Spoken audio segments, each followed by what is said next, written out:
এই সমগ্র সংসারের সব থেকে গুরুত্বপূর্ণ ব্যক্তি কে? স্বয়ং আপনি। নিজের জন্য তো বটেই, তাই না? কারণ যখন আপনি জন্মগ্রহণ করেন, নিজের চোখ খোলেন, এই সংসারে আসেন, তখনই তো এই সংসারকে আপনি দেখতে পান, অনুভব করতে পারেন। এখানকার আবেগ, এখানকার মানুষজন তখন থেকেই অনুভব করেন। যদি আপনি না থাকেন, তাহলে এই সংসারের অস্তিত্ব আপনার কাছে শূন্যের সমান, তাই না? আপনি না থাকলে এই সংসারও আপনার কাছে নেই। এবার সবাই বলবেন যে এ তো সত্যি কথা। সেই অনুযায়ী তো আমার স্বার্থপর হওয়া উচিত, অহংকারী হওয়া উচিত, কারণ আমার কাছে আমিই তো সবকিছু। দৃষ্টিভঙ্গি পাল্টে দেখুন। আপনার কাছে সব থেকে বেশি গুরুত্বপূর্ণ ব্যক্তি কে? আপনি নিজেই। সেই মানুষটি কেমন হওয়া উচিত একটু ভেবে দেখুন। সব সময় সকলকে সাহায্য করুন, একসাথে মিলে পরিশ্রম করুন, সাহায্য করুন অন্যদেরকে। এটা অতি আবশ্যক। এবং তার থেকেও বেশি গুরুত্বপূর্ণ হলো এটাই যে আপনার মনে যেন কখনো এই বিষয়ে ভয় না থাকে যে আমি আমার প্রিয়জনদের, আমার কাছের মানুষগুলিকে হারিয়ে ফেলব। এই ভয় কখনোই মনের মধ্যে থাকা উচিত নয়। যদি ভয় থাকে তাহলে থাকুক এই বিষয়ে যে সকল মানুষ আমার জীবন থেকে, আমার থেকে দূরে চলে যাচ্ছেন, তাদের বাধা দিতে দিতে আমি যেন নিজেকেই না হারিয়ে ফেলি, নিজের অস্তিত্বকেই না হারিয়ে ফেলি, নিজের ব্যক্তিত্বকে, নিজের বিচারধারাকে, নিজের করুণার শক্তি না হারাই। তাহলে এই ভয় ত্যাগ করুন আর আমার সাথে ভালোবেসে বলুন, রাধা রাধা। মানুষের জীবনে দুই ধরনের আবেগ থাকে যা চিরকাল তার সাথে বসবাস করে। প্রথম, স্বপ্ন। দ্বিতীয়, অজুহাত। মানুষ হাজার হাজার স্বপ্ন দেখতে পারে। আমাকে এই কাজ করতে হবে, আমাকে ওখানে ঘুরতে যেতে হবে, আমায় জীবনে এই অসম্ভব কাজ বাস্তবায়িত করে দেখাতে হবে, আদি ইত্যাদি। এবার ঠিক যেমন স্বপ্ন দেখেন, সেইভাবে অজুহাতও খুঁজে নিয়ে আসেন। আমি এই স্বপ্ন পূরণ করতে পারলাম না, কারণ আমাকে কেউ সাহায্যই করলো না, কারণ আমি দুর্বল হয়ে পড়েছিলাম, কারণ আমার কাছে সময়ই ছিল না, আদি ইত্যাদি। এবার সাফল্য এবং অসফলতার মাঝখানে এই ধরনের সংঘর্ষ হতে থাকে। সাফল্য তখন লাভ করা সম্ভব যখন আপনার স্বপ্ন আপনার অজুহাতের থেকে অনেক বড় হয়, আর অসফলতা তখন পাবেন যখন আপনার অজুহাত আপনার স্বপ্নের থেকে অনেক বড় হয়। আপনি যদি সাফল্য লাভ করতে চান, তাহলে চেষ্টা করতে থাকুন, পরিশ্রম করুন। যদি অসফল হন, তাহলে ভয়ভীত হওয়ার কোনো প্রয়োজন নেই। নিজের ভুল বুঝুন, তাকে শুধরে নিন, আবার চেষ্টা করুন। কিন্তু যদি নিজের জীবনে অজুহাত নিয়ে আসেন, তখন স্বপ্ন কখনো পূরণ হবে না। আসুন আমার সাথে ভালোবেসে বলুন, রাধা রাধা। এমন কিছু রয়েছে মানুষের মনে, তাদের জীবনে, এমন এক আবেগ যা সর্বজন বিদিত, যা সবাই জানেন যে উপস্থিত আছে। সেটাকে আমরা সমস্যা বলে থাকি। এমনিতে আমরা সকলেই জানি যে এমন কোনো গৃহ নেই যেখানে মৃত্যুর ছায়া পড়েনি, এমন কোনো বৃক্ষ নেই যার দ্বারা ওষুধ তৈরি সম্ভব নয়, এমন কোনো অন্ন নেই যা সময়ের সাথে বিষ বা অমৃতে পরিণত হতে পারে। এবার এই সমস্যাগুলি কোনো ব্যক্তির জন্য সমস্যা হতে পারে, কিন্তু নিজে থেকে এরা কোনো সমস্যাই নয়। এরা আসে আমাদের সাহায্য করতে, আমাদের কিছু শেখাতে। আপনি নিজেই দেখুন, পর্বতের শিখর থেকে কোনো এক পাখি পড়ে গিয়ে নিজের প্রাণ ত্যাগ করলো। সেটা কখন সম্ভব? যখন সেই পাখি ওড়ার চেষ্টাই করে না। তখন যখন কোনো ব্যক্তি জলে পড়ে যান এবং ডুবে গিয়ে নিজের প্রাণ হারান, এর সম্ভাবনা কখন বেশি থাকে? যখন সেই ব্যক্তি সাঁতার কাটার চেষ্টাই করেন না। তখন এই সমস্যা প্রত্যেকের জীবনে থাকবেই, কিন্তু এটা মনে রাখা প্রয়োজনীয় যে কোনো সমস্যা পরিস্থিতির কারণে সমস্যা হয়ে ওঠে না। এই পরিস্থিতি যখন আমাদের সামনে আসে, আমাদের তা কঠিন মনে হয়, আমরা নতমস্তক হয়ে পড়ি, ভয়ভীত হয়ে পড়ি, তার সম্মুখীন হতে পারি না। তখন তা সমস্যার রূপ নেয়। দৃঢ় হয়ে দাঁড়িয়ে থাকুন সাহসের সাথে, এই পরিস্থিতিগুলির সম্মুখীন হন। দেখবেন সমস্যা কখন সাফল্যে পরিণত হবে আপনি জানতেই পারবেন না। আসুন আমার সাথে ভালোবেসে বলুন, রাধা রাধা।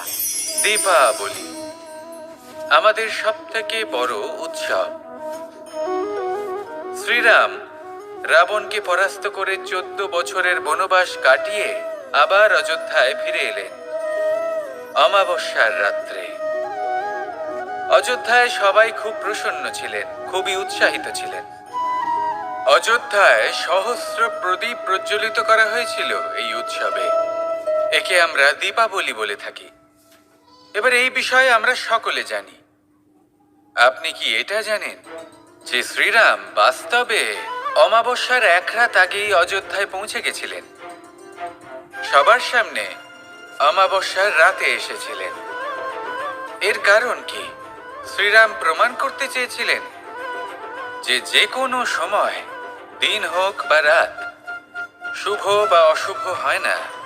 শুভ অশুভ কিছু থাকলে তা হলো মানুষের চিন্তা, তার ভাবনা, তার নির্বাচন আর তার কর্ম। নিজেই দেখে নিন, শ্রীরাম শুভ কাজ করে ফিরেছিলেন এবং অমাবস্যার মতো গভীর এক রাত্রিকেও দীপাবলিতে পরিবর্তিত করেছিলেন। এমনটাই যদি আমরা করতে পারি, তাহলে এমন কোনো গৃহে যান যেখানে অসহায় ব্যক্তি রয়েছেন, যা অন্ধকারাচ্ছন্ন, আর সেখানে প্রকাশ প্রজ্বলিত করুন। প্রকাশ সহায়তার, প্রেরণার, আশার। যদি এমন কিছু আমরা করতে পারি, তাহলে তাকে প্রকৃত অর্থে দীপাবলি বলা যেতে পারে। তাহলে নিজের পরিবারের সাথে দীপাবলি পালন করুন। আপনাদের শুভেচ্ছা জানাই। আসুন আর আমার সাথে ভালোবেসে বলুন, রাধা রাধা। মানুষের জীবনে দুই ধরনের আবেগ থাকে যা চিরকাল তার সাথে বসবাস করে। প্রথম, স্বপ্ন। দ্বিতীয়, অজুহাত। মানুষ হাজার হাজার স্বপ্ন দেখতে পারে। আমাকে এই কাজ করতে হবে, আমাকে ওখানে ঘুরতে যেতে হবে, আমায় জীবনে এই অসম্ভব কাজ বাস্তবায়িত করে দেখাতে হবে, আদি ইত্যাদি। এবার ঠিক যেমন স্বপ্ন দেখেন, সেইভাবে অজুহাতও খুঁজে নিয়ে আসেন। আমি এই স্বপ্ন পূরণ করতে পারলাম না, কারণ আমাকে কেউ সাহায্যই করল না, কারণ আমি দুর্বল হয়ে পড়েছিলাম, কারণ আমার কাছে সময়ই ছিল না, আদি ইত্যাদি। এবার সাফল্য এবং অসফলতার মাঝখানে এই ধরনের সংঘর্ষ হতে থাকে। সাফল্য তখন লাভ করা সম্ভব যখন আপনার স্বপ্ন আপনার অজুহাতের থেকে অনেক বড় হয়, আর অসফলতা তখন পাবেন যখন আপনার অজুহাত আপনার স্বপ্নের থেকে অনেক বড় হয়। আপনি যদি সাফল্য লাভ করতে চান, তাহলে চেষ্টা করতে থাকুন, পরিশ্রম করুন। যদি অসফল হন, তাহলে ভয়ভীত হওয়ার কোনো প্রয়োজন নেই। নিজের ভুল বুঝুন, তাকে শুধরে নিন, আবার চেষ্টা করুন। কিন্তু যদি নিজের জীবনে অজুহাত নিয়ে আসেন, তখন স্বপ্ন কখনো পূরণ হবে না। আসুন আমার সাথে ভালোবেসে বলুন, রাধা রাধা। এই সংসারের সব থেকে কঠোর ধাতুর মধ্যে একটি হলো লোহা। লোহা দিয়ে আমরা অনেক অস্ত্র শস্ত্র লাভ করি, অনেক বস্তুও লাভ করি। এবার এই লোহাকে কাটার জন্য, একে কোনো আকার দেওয়ার জন্য কি প্রয়োগ করতে হয়? লোহা। এবার এই কথাটা আমরা সকলেই জানি যে লোহার দ্বারাই লোহাকে কাটতে হয়। এবার এই কথা আমি আপনাকে কেন বলছি? এরপরে খুব বড় একটা প্রশ্ন আসে, যা খুব বড় শিক্ষা দিয়ে যায়। এটা কেন হয় যে আমরা একটা লোহা দিয়ে একটা লোহাতে আঘাত করছি, কিন্তু যে লোহা দ্বারা আঘাত করছি তার আকার বদলাচ্ছে না, যার ওপর প্রহার করছি তার আকার বদলাচ্ছে? এতে পার্থক্যটা কোথায়? পার্থক্য হলো তাপমাত্রার। দেখুন, যে লোহাকে আমরা কাটতে চাই তার তাপমাত্রা বাড়াতে হয়, তাকে গরম করতে হয়। আর যে লোহা দ্বারা আমরা আঘাত করতে চলেছি, সেই লোহা আমাদের ঠান্ডা রাখতে হয়। অর্থাৎ ঠান্ডা লোহা গরম লোহাকে কেটে দেয়। এবার এই শিক্ষা কি আমাদের জীবনে যথেষ্ট নয়? আমাদের জীবনে অনেক সমস্যা আসতে পারে, কিন্তু আমাদের এই বিষয়ে বিশেষ খেয়াল রাখতে হবে যে আমাদের মনকে আমরা যেন ঠান্ডা রাখি, এই মস্তিষ্ককে শান্ত রাখতে হবে। যদি আমরা ক্রোধ বা ঈর্ষার আগুনে জ্বলতে থাকি, বিদ্বেষের আগুনে জ্বলতে থাকি, তাহলে আমরাও সেই লোহার মতোই হয়ে যাব যার তাপমাত্রা অত্যন্ত বেশি। তখন যে কেউ এসে আমাদের বিচ্ছিন্ন করে চলে যাবে। মনে রাখবেন, যিনি যত বেশি স্থির বুদ্ধির অধিকারী, যিনি হলেন সব থেকে বেশি শান্ত, তিনি হলেন সব থেকে বেশি বলশালী। তাহলে শান্ত থাকুন আর আমার সাথে ভালোবেসে বলুন, রাধা রাধা। মানুষ কখনো কখনো সময়কে নিয়ন্ত্রণ করতে চেষ্টা করে, কখনো কখনো সময়ের গুরুত্ব বুঝতে পারে না। এটা ভাবে যে এই কিছু মুহূর্ত কেটে যাক, একে অতিবাহিত করি, তাহলে কি বা হবে, কয়েকটা মুহূর্ত মাত্র। কিন্তু তা নয়। আজকের একটা মুহূর্ত ভবিষ্যতের অনেক বড় পরিবর্তনের ভিত হতে পারে।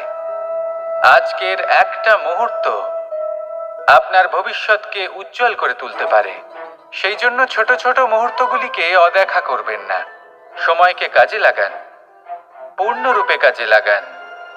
এবার যদি আপনি কাউকে সাহায্য করতে চান আর সেই কারণেই যদি থেমে থাকেন, তাহলে ঠিক আছে, কারণ আপনি কাউকে সাহায্য করে তার জীবনকে আরো ভালো করে তুলতে চাইছেন, আরো শ্রেষ্ঠ করতে চাইছেন। এই পুণ্য, এই কর্ম ফিরে আপনার কাছেই আসবে আর আপনার জীবনকে শুভ করে তুলবে। কিন্তু যদি আপনি আলস্যের কারণে থেমে থাকেন এবং কিছুই না করেন, সময় নষ্ট করেন, তাহলে কিন্তু একটাই ঘটনা ঘটবে, আপনার ভবিষ্যৎ বিপদগ্রস্ত হয়ে পড়বে, আর কিছুই নয়। সেই জন্য এটা বোঝা প্রয়োজন যে কখন থামতে হবে এবং কেন থামতে হবে। যদি আপনার থামার কারণ এবং সময় অনুচিত হয়ে থাকে, তাহলে আপনার ভবিষ্যৎ কখনোই উচিত হতে পারে না। সেই জন্য সময়কে সম্মান করুন আর পূর্ণ ব্যবহার করতে শিখুন। আর আমার সাথে ভালোবেসে বলুন, রাধা রাধা। জীবনে সবসময় সেটা হয় না যা আমরা চাই, তেমন ভাবে হয় না যেমন ভাবে আমরা চাই। এবার তাতে আমরা দুঃখ পাই, নিরাশ হয়ে পড়ি, ভাগ্যকে দোষ দিই অথবা অন্য কাউকে বা নিজেকে। কিন্তু সত্যটা কি, সেটা আমাদের জানতে হবে। এই সংসার নির্মিত হয়েছে পাহাড় দ্বারা এবং পাথর দ্বারা। তাই প্রত্যেক স্থানে ছোট ছোট ছোট ছোট নুড়ি পাথর তো অবশ্যই থাকবে। এগুলো এড়িয়ে যাওয়া সম্ভব নয়, আর এই কথাটা আমরা সকলে জানি। এবার এইভাবেই আমাদের জীবনে নানান রকমের সমস্যা লেগেই থাকে। এর হাত থেকে কোনোভাবেই নিস্তার পাওয়া সম্ভব নয়। একটা সমস্যা এড়াতে যান, দ্বিতীয় চলে আসবে, দ্বিতীয় সমস্যা এড়াতে যান, তৃতীয় চলে আসবে। কিন্তু সমস্যা জীবনে থাকবেই, আর আপনাকে সাহায্য করার জন্যই থাকবে কোনো না কোনো রূপে। আপনার চারপাশে পাথর আছে, এটা আপনার উপর নির্ভরশীল আপনি কি করবেন, কোন পথে অগ্রসর হবেন এবং কিভাবে অগ্রসর হবেন। এবার দেখুন, এটা তো সবসময় সম্ভব নয় যে আপনার পদতলে ফুলের চাদর থাকবে, এটা তো অসম্ভব। সেই জন্য উচিত এটাই হবে যে আপনি পাদুকা পরিধান করে জীবনে অগ্রসর হন। এর সারমর্ম এটাই, যখনই জীবনে সমস্যা আসবে দৃঢ় হয়ে সম্মুখীন হন এবং এটা বোঝার চেষ্টা করুন যে এই সমস্যা জীবনে কেন এলো, কি শিক্ষা দিয়ে গেল। আপনার মধ্যে দোষ অবশ্যই থাকবে, তাকে গুণে পরিবর্তিত করুন।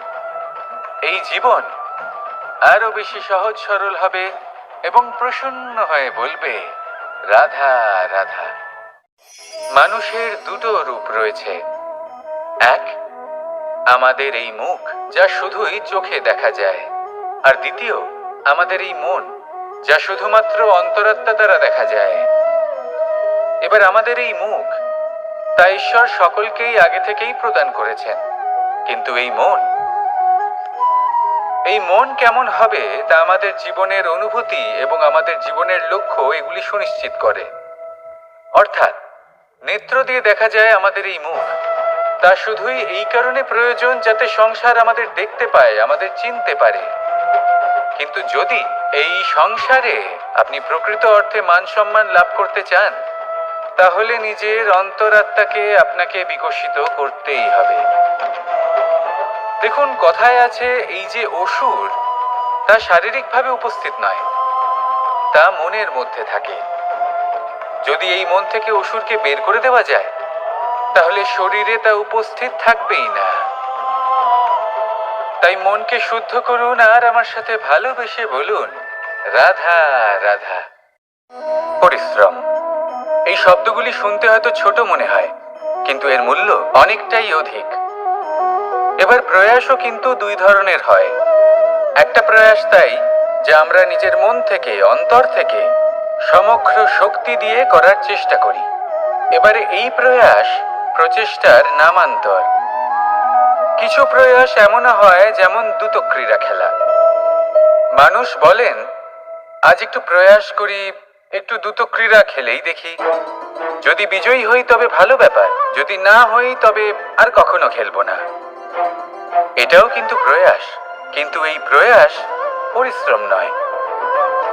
পাণ্ডবদের দেখুন, ওনারা যখন পরিশ্রম করেছিলেন তখন খাণ্ডবপ্রস্থকেও ইন্দ্রপ্রস্থ বানিয়েছিলেন। দ্রুতক্রীড়া খেললেন, সেই মুহূর্তেই ইন্দ্রপ্রস্থ হারিয়ে ফেললেন। পরিশ্রম করলেন, সগৌরবের রাজা হলেন।